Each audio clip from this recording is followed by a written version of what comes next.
That's some pretty awesome coffee. You guys are very fortunate there. You have some Yeah, great coffee. coming out of Brazil, coffee in Brazil has been probably 200 years now, something like that in the history of the country. Mhm. But Brazil used to do a lot of commercial grade coffee.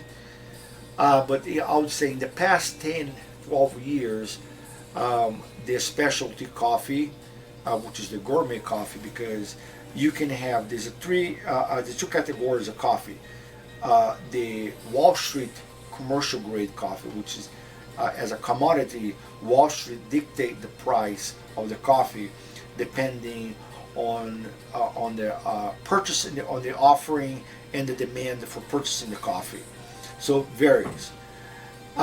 Right now, the entire world, they will say that we produce about 133 million bags of coffee per year. Brazil. No, the whole world. Okay. Okay. Brazil alone produces about 55 million bags per year. And you come Vietnam as a second largest producer.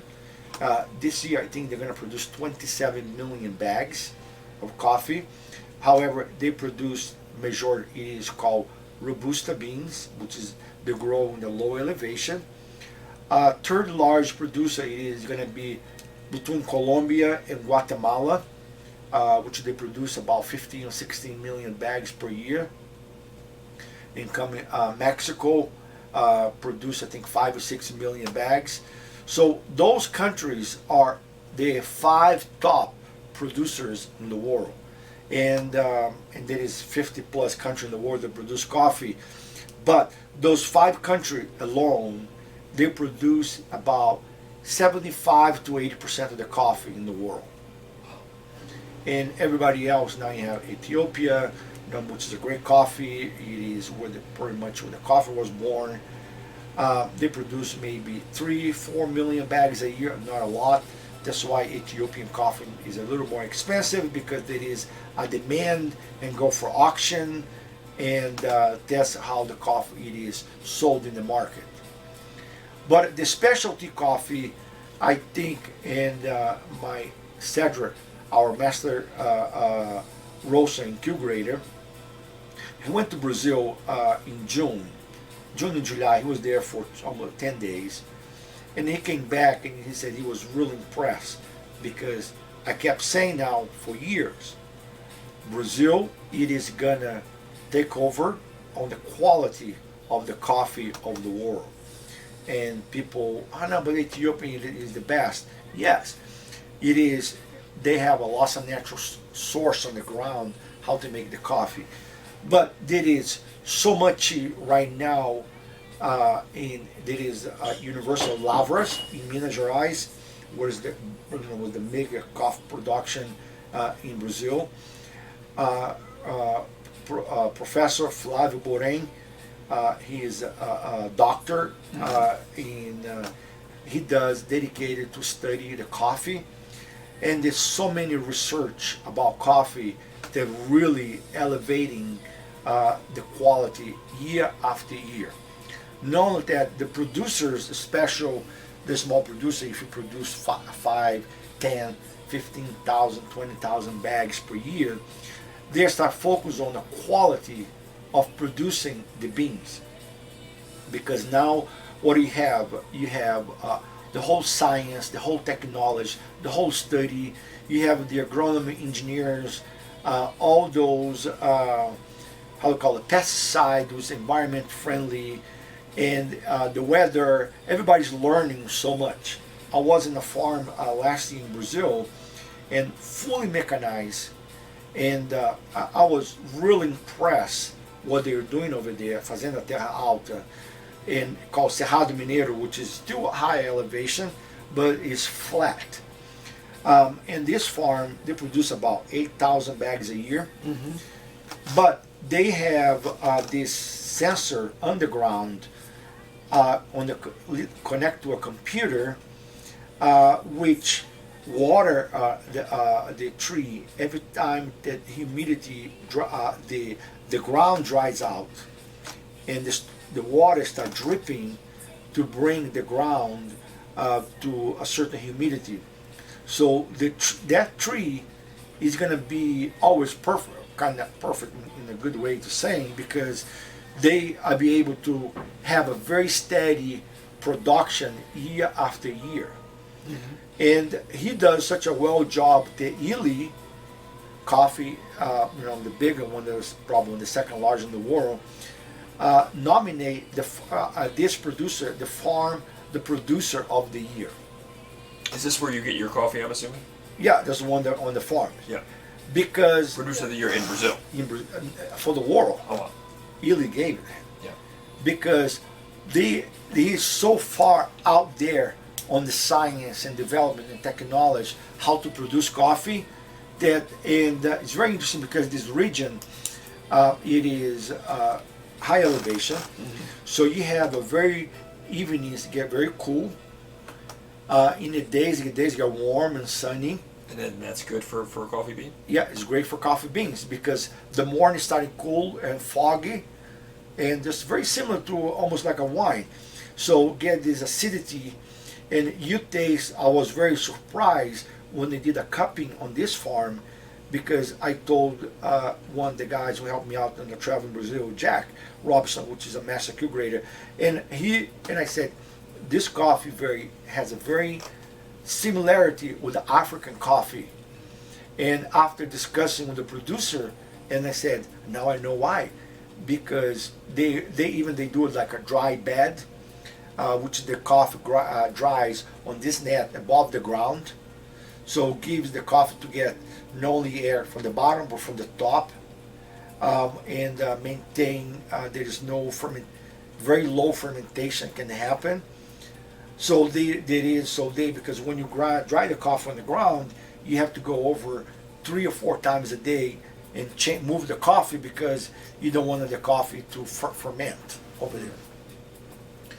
But it is all those in not only coffee, like another producer at the region Brazil, they're trying out using fertilizer, which is loaded with flour bone.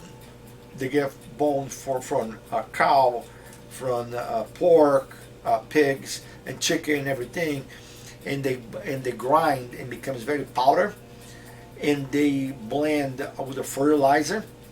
When the release on the ground had a very high level of nitrogen that helps the tree. Almost like a very, a special vitamins that I want to call another steroids, thing like that, but it is very powerful. That the trees now goes and look for a loss of nutrients that they never always able to find on the ground. This is an experiment that's gonna help to elevate the quality of the coffee to a much high level in the next few years.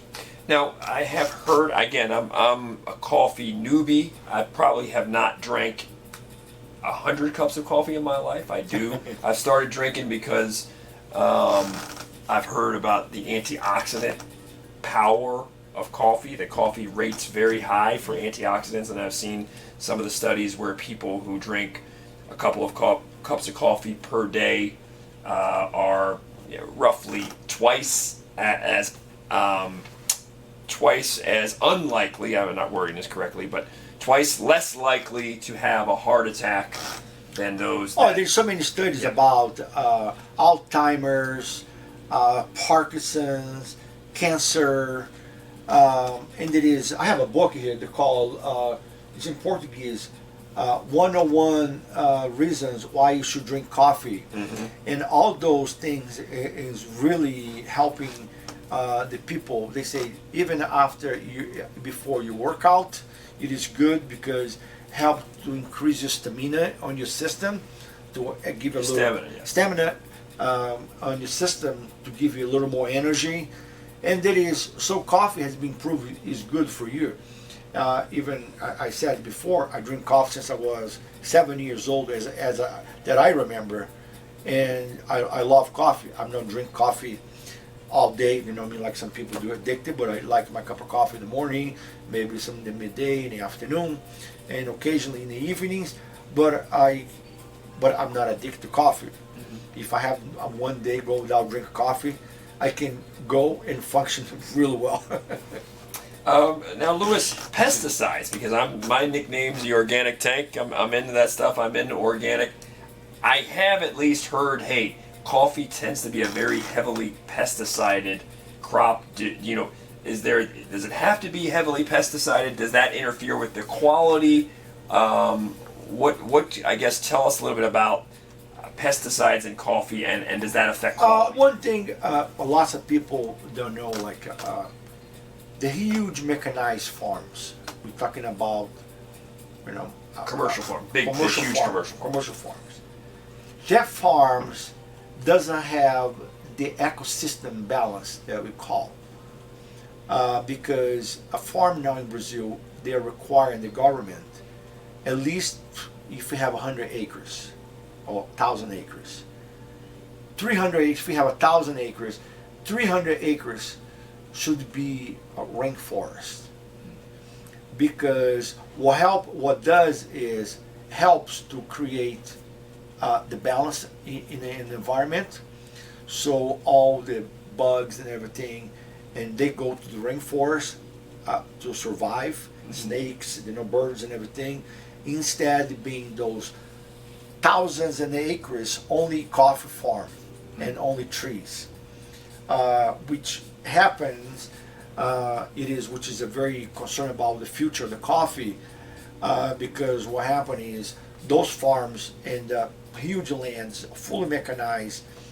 you really have to bomb the land with pesticide, because you have to protect the trees, and you have to energize the land to produce the coffee. What happened is, after a certain number of years, you have to deplete the whole trees by, they do it by section. While the pesticide keeps away the pests, it also takes a toll on the land, it takes a toll on the crop and the soil. So, with that said, what's going to happen is they have to go every few years, zone by piece, and take everything out, treat the land and fertilize for another year, no planting, and then go back and plant the trees again to start producing the coffee. Is that ideal, though? Is that ideal or not? No, it is not ideal, because one of the producers that we buy coffee, Fazenda Samambaia, Enrique, he's a visionary in Brazil on the coffee business, and he says that he has almost 500 acres of farm. He produces about 300 plus thousand bags of coffee a year. Huge production. But there's I have personally been there, visit the farms and see there is all the ecosystem, the rainforest is there. The farm doesn't have no irrigation. They rely fully on Mother Nature, rainfall, to keep the production on. But he's a believer that, and he started this project. We start with a shade tree grown farm, because it will be better for the environment, better for the land, and better for what is that project? You grow coffee among trees, so there's a shade. So because there's a shade, the coffee tree doesn't get the sun directly on the thing. Know that, but when there's a tree and everything, when it rains, retain the tree ground. It's very interesting when you go and visit and you learn, retain the moisture a lot on the ground. When it is a flat land, what does, the water evaporates, disappear, because there is not much. So the best coffee beans are grown on non-flat land, on hills, and then on a slope. Yeah, no, there is a coffee that grows on the flat, but it has to have the elevation, the rainforest. The whole initiative behind that. But you mean so flat land meaning not at altitude? You're saying flat land meaning because what happened is talking about mechanized, because it is let me put it this way, something like that. A mechanized farm, if you can mechanize your farm, you can you harvest, you can harvest close to 1,000 bags, 1,000 trees a day, 1,000 bags.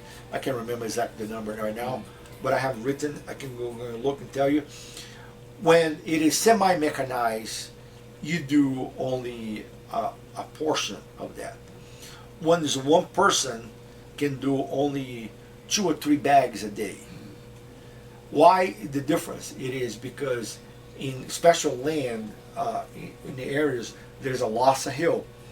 Impossible for a machine to go over there because it will fall and flip. So it has to be all pretty much hand pick. Okay, that knowing that it is becoming very difficult for the producers because find labor, and the half of his cost will be the labor to picking up those trees. So semi and fully mechanized, it is probably the best because you pick quick, and the only thing you do the best when it's right to pick the beans, and the machine can go out there and start working during the harvest. Now, coffee is a fruit. Coffee is a fruit. It is a fruit. Yes. And so the process, I told you, I mentioned this to you, I was reading, I believe it was a couple of weeks ago, that the healthiest part, the most nutritious part of the coffee plant is what I guess the outer shell of the bean. That the stuff that they're throwing away is actually healthier than the bean itself, and that scientists are looking at ways to. Yeah, we call cascara, which it is the the skin of the coffee. Is the shell, or is it the skin? Okay. The skin. Yeah, the skin. Which we make. It has been banned in certain countries of the world. Why is it banned? Because if you don't know, if you can't prove the procedure of the farm, how the farm was taken care with the pesticide, and so that could have a lot more pesticide residue on it than the inner. The inner has yes, less pesticide. and can be very harmful for your body. I see. But because it's been exposed to the pesticide, whereas presumably the inner part has not been exposed to nearly as much pesticide. Right, because one thing about people don't understand about why organic coffee it is more expensive. Because if you have an example, 1 acre, that 1 acre, if you produce 10 bags, an example, a normal with a pesticide is environment friendly, you produce 10 bags. If you're gonna use organic, no pesticide, that's environment friendly, you're gonna put in anything. You produce maybe 6 to 7 bags top. The yield is much less. Mm-hmm. So you have to sell your coffee to a much higher price to compensate the loss and the land that's occupied. But the organic organization are changing now the how they call the rules, the standards, because there is such a more demand in organic coffee, and plus organic coffee because the tree doesn't have enough strength to go down and extract the full vitamins of the ground. Mm-hmm. So the coffee might taste, it's not the best coffee to taste in general. Okay, but they are changing the regulations, which you can, if you have a regular farm, you can clean your farm in 5 years. You start using this pesticide, which is approved by the organic organization. So in 3 years, 3 to 5 years, depending how your ground, the tests they do, you can have a certified organic farm. And has been proved that the quality of your coffee from a no organic to organic is going to remain the same. It's not going to change as well. So that pesticide that they're approving is maybe you're using the word pesticide, but maybe it's not a pesticide. Maybe it's some sort of natural. It's a natural, it's natural nutrients that they're using. Yeah. Like an example, in Brazil, all the farms, we don't buy organic coffee, but the farms that we buy, they all use fully environment friendly for the tree, for us, and for the ground. You know what I mean? It doesn't have any. For the you mentioned the demand for organic. Then are you seeing here in your stores a noticeable demand for organic? Some people ask for, but I think even some coffee bars throughout the country, they were 100% organic. They're walking away just because there is coffee that we have here. They're not organic, but they are very clean coffee. They would know those bad, So you're saying it's hard if you build a coffee shop just around organic coffee, it'd be very hard to stay. Because the options are very there's not enough options to have, and plus the coffee is not strong enough. But things are changing, and I think the consumer are understanding because the traceability of the coffee is extremely important to have from the farm to cup. That's what we promote it. Like an example, our bags, coffee that we buy, they have a chip. That's when the moment they're being picked on the field. By the time they go to be cleaned up at the storage, on the big warehousing, by the time they get in the ship, by the time they get here, by the time you roast. Why is that? Why do you guys track that coffee? It is called traceability. To prove that that it's from the source that you claim it's from. Yes, know that there is no exploitation of the coffee, because there is in. So before that, was there a problem with that? And this is trying to correct that problem. Was there a problem where people were claiming, say, it came from this region, but it really wasn't? Awareness that we all having to make sure there is no third party involved. Like an example, it happens a lot in Central America. You small producer, you live somewhere all the way in the country, and you don't have no means to take your coffee to the city to sell your coffee at the proper price. There is a guy that drive on the truck along the road and say, I'll pay you X amount for your coffee, take your leave, and you don't have a choice. Either you sell or you're not going to sell. Mm-hmm. So there is this type of exploitation, because the guy who bought the coffee from that guy who produced and worked very hard, that's the guy making the money. And it is very sad, because the guy we have just, there's a whole awareness happening in the coffee industry about that.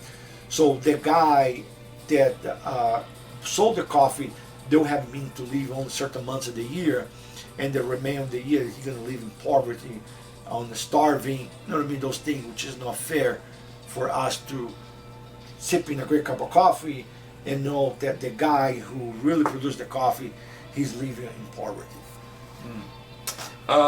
And another thing about the traceability proves that the producers pay a fair wage for their workers.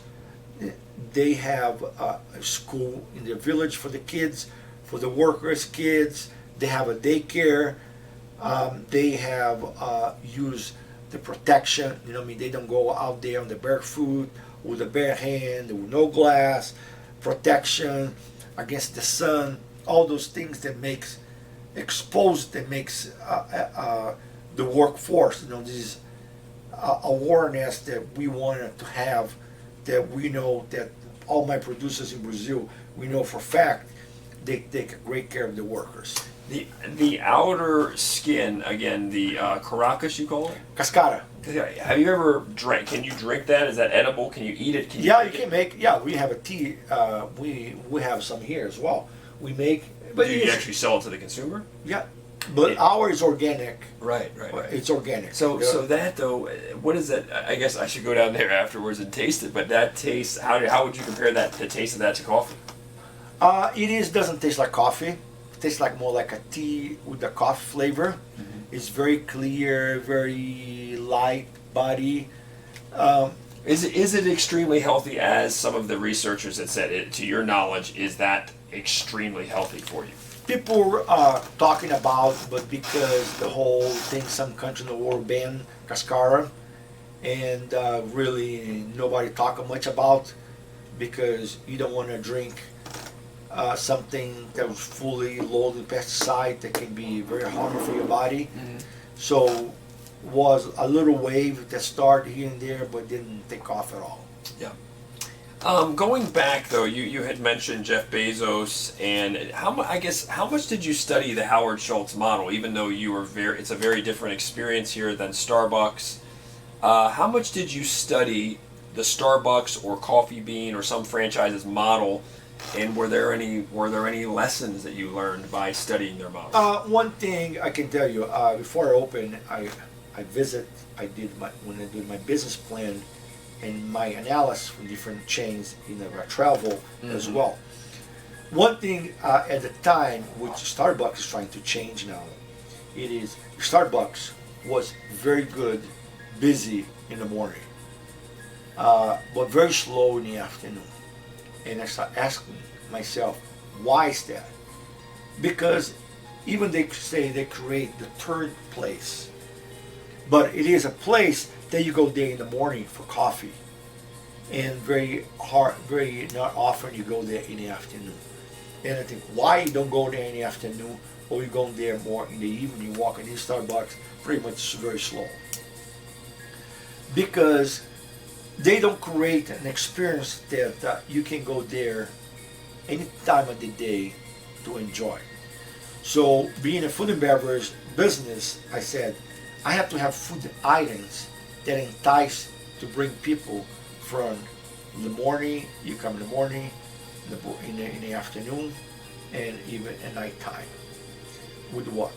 Offering items that all day you can eat, and do desserts and breakfast pastries, muffins, biscotti, macarons, all in the salads, things that can drive traffic all day long to the store. So I'm not, and it is, believe it or not, I would say since we opened, I would say the most solid part of our day here is the afternoons. Between what hours? Between 2 and 5 o'clock. When some of the kids get out of school and that sort of Yeah, thing. and the people say, how come? And I say, because people, you know what I mean, our mantra is sip, save, and socialize. People think about us to come here because they can have a meeting, they can relax, they can do some study, they can do some work, they can meet a friend for a chat. So it is a place that you meet your friends and meet your family all day, any time of the day, and you come here just for fun as well, just because you want to be here. It's interesting that the whole coffee cafe model, whether Starbucks, you guys, Samba Latte, Coffee Bean, etc. It's like one of the few businesses where they like squatters or people who would be considered loitering. Like a lot of places, when you go to a restaurant, and if you're there over an hour, I mean, the waiter's trying to give you your check in America, right? In Europe, they let you sit for 3-4 hours. In Italy or something, and here they want you out in an hour. They're trying to turn the table. I think but you guys, somebody can sit there for 4 or 5 hours. I mean, again, assuming that they are actually a patron, somebody you see a lot, and you know that they're a customer, they can stay there for 4 I would say if we were in New York or in LA or San Francisco, maybe Chicago, our business model would be slightly different. Because I remember a few years ago we went to New York, Brooklyn, one of the very popular coffee bar there. We want to go, and we got there. It was 9 o'clock in the morning, and was not one single place to sit. And we look around, and everybody was on the computer working like this quarter. And I said, "Oh, those people killed their business because." I came here to have a coffee, maybe relax and sit down and enjoy the momentum, and I can't. I have to buy the coffee now because I'm here. I want to drink the coffee, buy my croissant, and get out But you were and walk. denied the experience. You were denied the experience. Yes, because of that. Even if you go to LA, Starbucks, they cut the Wi-Fi, they cut the bathrooms. In certain location, there's no more bathrooms. The seating, they change how the seating, so it makes them comfortable. Like, you know what I mean, if you go to Seats McDonald's, are hard. yeah, it's the hard. So It's yeah, cold. What about the cold? They make Yeah. some of the Starbucks is like 60 degrees in there, and I wonder if that's a tactic as well Right, to try to and get people. so all those things affect how people are going to stay there, and so it doesn't invite you to come. But because you hear our location is very different, and it was very unique because we went to the Strip in Monte Carlo. I didn't want to do a place that people feel comfortable and everything, because I said people are going to squat there, and believe it or not, that's the store that we have the least problem, because people go there all day. They want to buy the coffee, drink, and get out, and they don't want to study. They don't want to work there. It's a whole different environment. In the Albert Jones location, people stay there maybe average maybe 2 to 3 hours, and here at Boca Park maybe 3 or more hours. Sometimes I see people stay all day. Some people are very conscious to buy coffee, to buy food. I mean, even some gas joke. Let me pay my rent for being here. Excuse me. But it is a whole different experience. I mean, when you go, and probably if I was in LA, especially depending on the area in LA, it will be a whole different experience. Think about to avoid those situations that people living. I mean, in a small apartment, and they don't want to be in an apartment, so they have to go to a place where they can work and be out of the house. Luis, you have done well in business. You're about to have your 5th store. I noticed you have CNBC, you have Shark Tank, you happen to have some business shows on up here. I don't know if that's a coincidence, but you have the business shows on in the background. Do you study a lot of business, and if so, who are some of the influencers or business leaders that you've learned the most from, and what lessons were they? I think in my experience, and coming from the hotel business, I learned a lot. Was a great school for me, and it could be, I would say, better than Harvard for me, because I tell the kids sometimes you can have a higher IQ than mine, but I won't tell you I'm 40 years ahead of you in life experience. I think the life experience I read, I follow up every day the market and see how everybody's doing, and the top business, especially in the coffee industry, because it's very important. I do research and see what the trend in the industry, because it is very important for you to be able to make the change quick and adjust, so you don't stay behind, and you always stay ahead of the trend. And even I tell my crew, and I said, I want to be always the trendsetter, but as long as I am driving the bus, I'm going to be the trendsetter. But it takes a lot of the determination, hard work, and the effort to make that happen, because you can lose focus very quick, and then suddenly you lose track, you're off track. So you have to be focused the whole time. You can never. How many hours do you? What's the highest amount of hours you've worked a week? You've got multiple stores. You're in different stores. It never stops, because the moment I try, when I go home to relax a bit, sometimes impossible. I'm not the guy who leaves sleep with the phone next to me. My phone stays in the house, in the living room, and we go to the bedroom, so there's no phone. And my key guys have my house number. Say it's an emergency, call the house.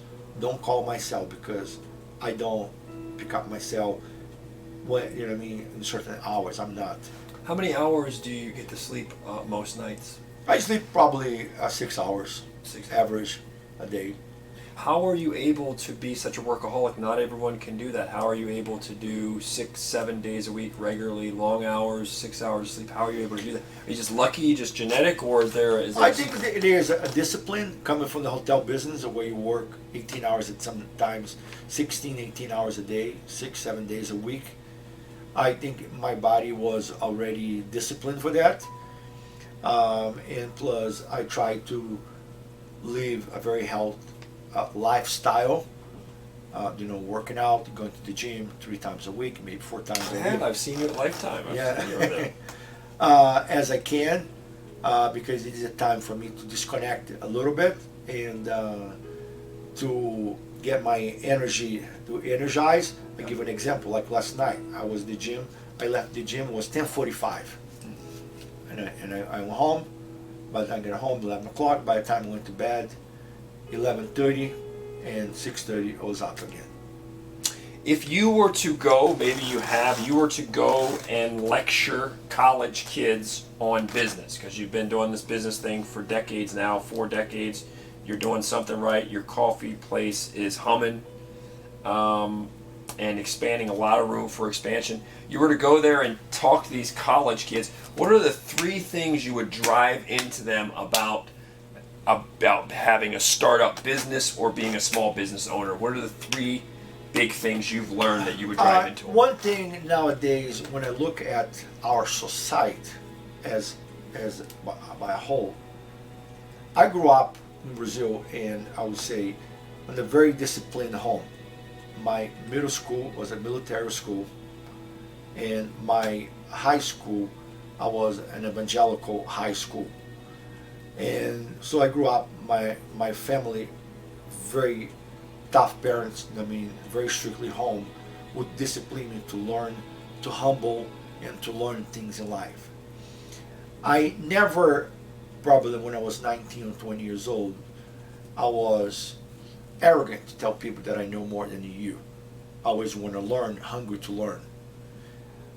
I see nowadays that this generation out there, because they have so much, the technology, the information, the phone, the computer, the social media, everybody thinks that they know more than you and I.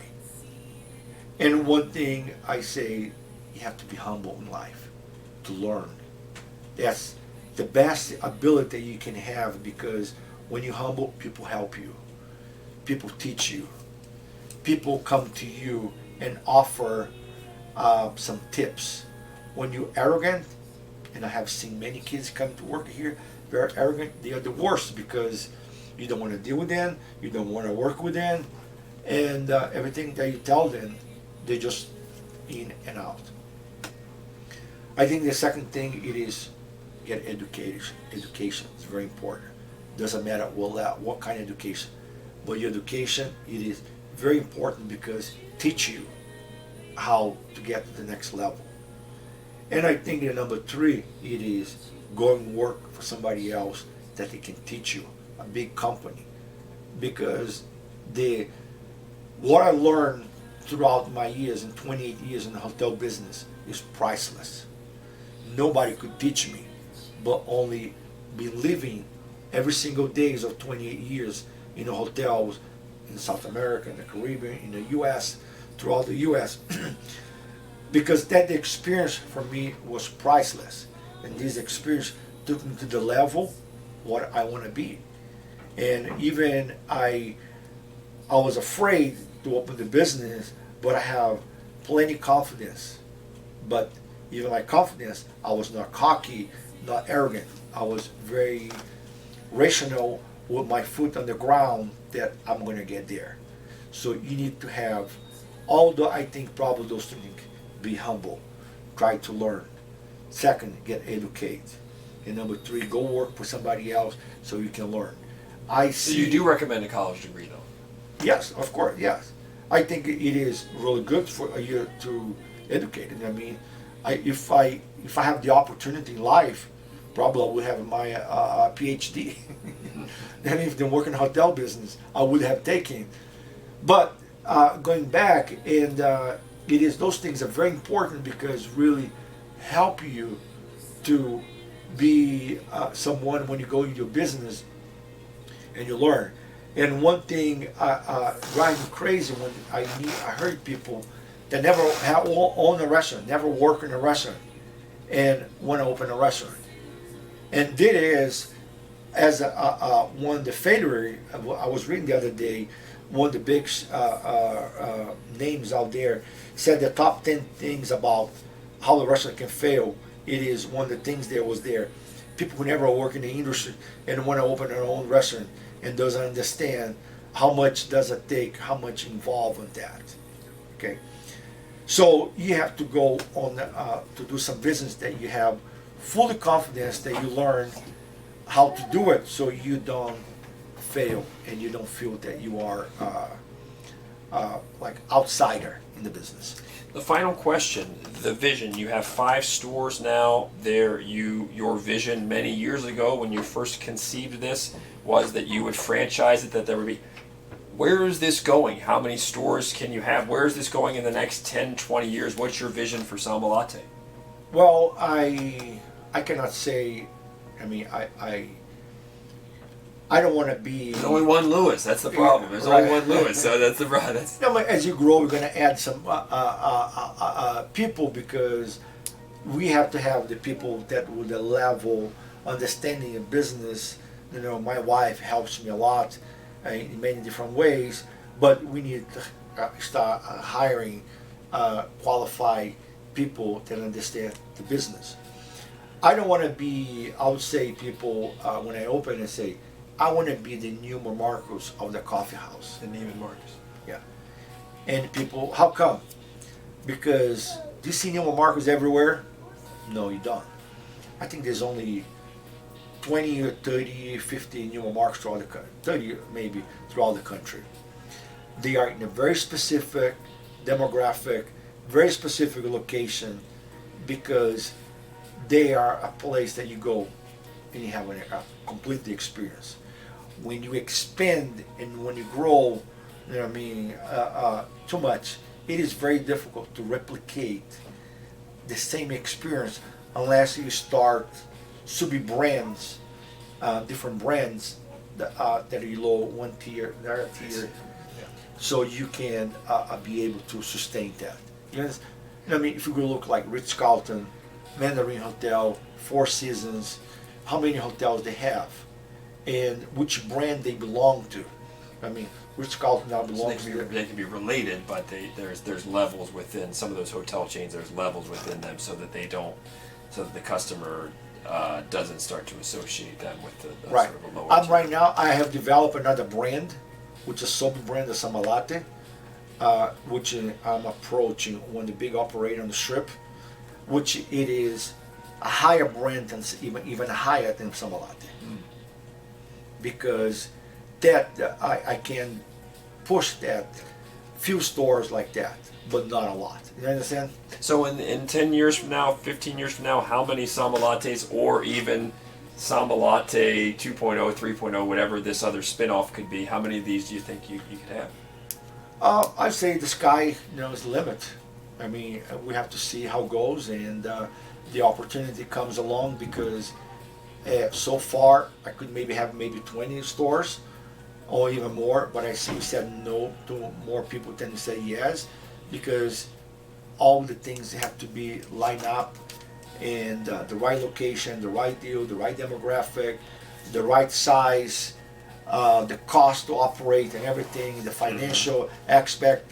There is so many components that needs to be perfect, because we don't want to keep open and close. You know what I mean? Louis, thank you so much. This has been Oh no, thank you. It's a pleasure to have you.